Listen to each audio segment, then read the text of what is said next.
Finally, this is something Rangers fans have been asking for, have been clamoring for, have been borderline begging for, and that is a plan.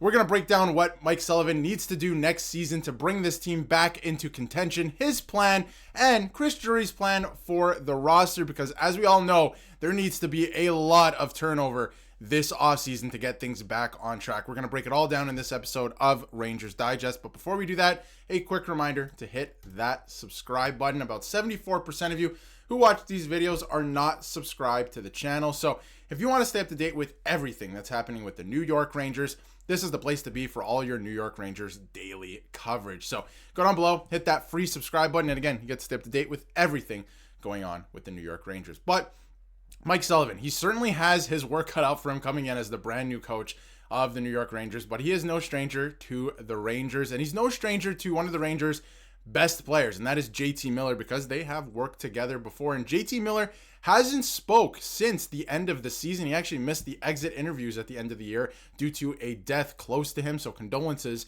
out to JT Miller, of course. But he did speak out finally for the first time since the season ended, and he said that he's going to give us the best chance. And he is talking about Mike Sullivan, and a guy who he's worked with before, who was his assistant coach when he was actually with the Rangers back 10 years ago. So, the full quote here, as you can see, because, JT Miller is also an amazing golfer, by the way, and that's when he was interviewed. He was out golfing, and obviously I had a story about that a couple weeks ago in a video. But he was asked by a small group of reporters about, the hiring of Mike Sullivan, because he hasn't been asked yet, and he wasn't at the exit interviews or anything like that. And he went on to say, "I've known Mike for a long time. I came into the league with him. I have the utmost respect for him as a coach.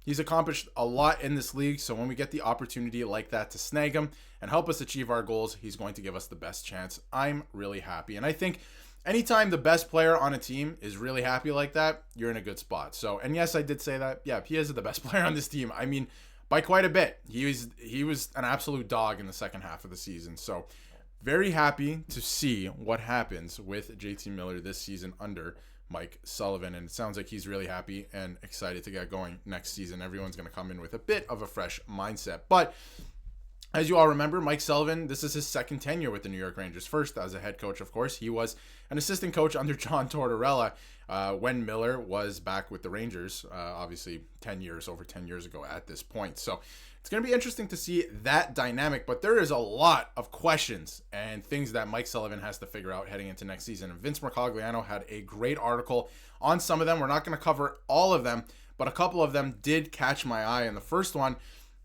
is, can Mike Sullivan win without Sidney Crosby? Now, I think the answer is yes, because he didn't win a gold medal or the trophy at the Four Nations Face-Off, but we know he can coach a lot of really good players. We know that. And yes, Sidney Crosby is a great tool for him to have, a great player that he can use on his team. But he has some great players coming over with the New York Rangers as well. What he's going to be able to do with JT Miller, I'm really excited to see what he's going to do with not only the center depth, but the younger guys on this team. We're going to get to that in a bit too. So, can he win without Sidney Crosby? That is the number one question. I do believe so. I do think he can. And obviously, again, having Sidney Crosby on your team is a bit of a cheat code. It is, but you don't have that in New York at this point. But the other big thing is the young players on this team, right? How is he going to work with them? I think he's going to have a better relationship, first of all, with the younger players on this team, because we've seen him work with younger players in Pittsburgh before, and it's worked out very well in route to a couple Stanley Cups. It's worked well. So I think there's going to be better communication. I feel like there's alignment through everything right now. Maybe not James Dolan, but that's a story for another time. But I feel like Chris Drury and Mike Sullivan are on the same wavelength right now. And I do think that he's going to be able to work with a couple of the players, unlike Peter Laviolette, because Peter Laviolette is not a guy who's known for trusting or working with young players. And that's what this team is at this point. We have to accept that Jacob Trouba's gone. Chris Kreider will probably be gone. We don't know what's going to happen with Mika Zibanejad. He's probably going to stay, but we don't know. So it will be, like Vince says here, it'll be critically important for him to elevate the next wave of Rangers.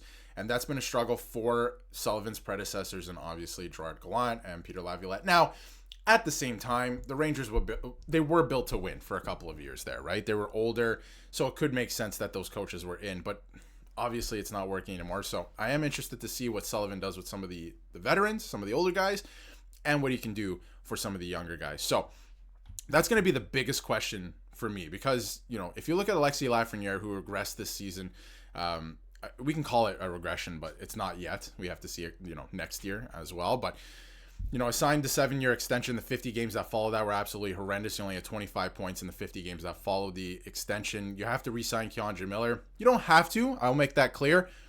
But he's a free agent, right? So that's something you have to address. Braden Schneider, if you're looking at Brett Berard, Gabe Perreault, Brendan Othman, Matt Rempe even, like Johnny Brzezinski, there are young guys on this team that need some leadership, and that is who the team is at this point. Like I said, they're not an old team anymore. They're more young, and a lot of these guys need leadership to become the players that they need to be, right? And a lot of them are playing at the NHL level already. Brendan Othman finished the year in the NHL. Brett Berard finished the year in the NHL.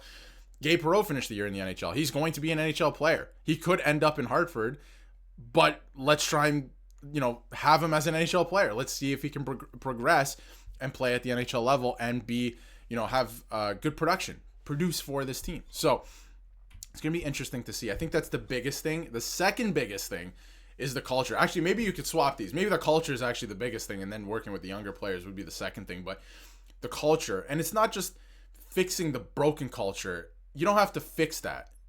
Introduce a new culture. Create a new culture in this dressing room. Not just in the room. That lies on the players as well. In the organization, something has to change, and it needs to be a new mindset heading into next season. It just all has to be different. It all has to be different, and it does start with Chris Drury. Then it's obviously Mike Sullivan, and then the players wear some of it as well. But again, Igor Shesterkin said that last year something broke, so there needs to be a new mindset heading into next season. I think Mike Sullivan has to lead the charge in that way, at least in the dressing room, because things are going to be more cutthroat. We know that this season, and again, like Vince says, some of that falls on Drury, who has developed his own reputation for being secretive and ruthless. And listen, I keep bringing it up. The Vegas Golden Knights do that, and they've found success. They've won a Stanley Cup. Obviously eliminated from the playoffs now, but they've done that in the past, and it's worked for them. So there has to be a little bit of that, but he has to create a new culture, a culture of playing for each other, playing for the fans, playing with pride and purpose. And I hope that he brings that to the table next season. So it's going to be very interesting to see what Mike Sullivan brings to the table, but there is a bit of a plan, it sounds like, in place. If you listen to his introduction press conference, it sounds like this is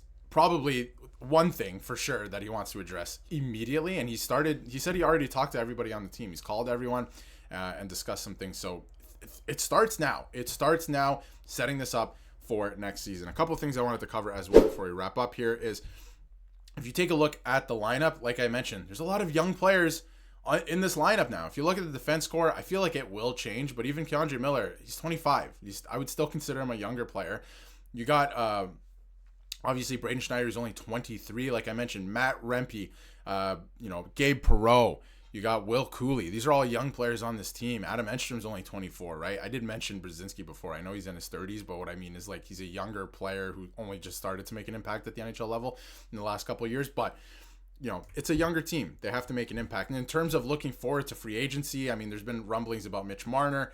After what we saw last night, I would not go after Mitch Marner. I'm not sure you can win with a player like that. So maybe stay away from that. Focus on some of the younger players. There's a lot of noise out there. Chris Knobloch's heading back to the Western Conference Final. Peter Laviolette was just fired. There's a lot of noise out there, and I think the Rangers have the opportunity heading into next season to really correct a lot of these things. So we also know that they're looking to rebuild the defensive core as well. Chris Drury wants to rebuild the defense. So there's a lot that's going to happen this offseason. It's already started with Mike Sullivan calling everyone, trying to instill a new culture. That's exactly what they need. That's probably the biggest thing. And then working with the younger players. That falls on the development staff as well. But let me know what you think in the comments. I feel like those are the biggest things they have to focus on this summer heading into next season, and you will find success. Somebody can clip this right now. I do not think they're going to be as bad as last season. Next season, I think they'll be a lot better. You can clip it, and I might see this again next year, but I think they will be. But let me know what you think in the comments, and if you haven't yet, hit that subscribe button so you can stay up to date with everything New York Rangers.